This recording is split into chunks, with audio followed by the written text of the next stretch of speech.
It was my first day as a teacher, but before I even started class, my students had already pranked me, but what they didn't know was that my real identity was a Navy SEAL operator, and the class I was assigned to was the most infamous one in the whole school. They had already scared away 20 teachers before me, but I believed I could get them back on track. The next day, I walked straight into the classroom. Good morning!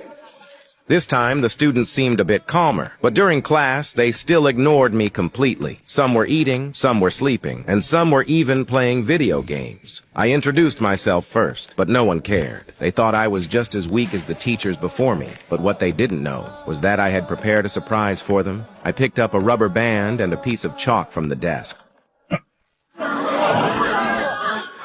In an instant, all of them were soaked, while I stood under an umbrella with a satisfied smile. 各位同學, welcome to my class! Even though I gave them a good lesson, they still had no interest in studying. To change them, I first allowed them to smoke in class, and announced that whoever correctly answered 3 of my questions could leave immediately. I asked one student to hand me a pack of cigarettes, then asked them what ingredients cigarettes were made of. 尼古丁、你未舉手，尼古丁、仲有呢？焦油 Any more? 同埋一氧化碳。中。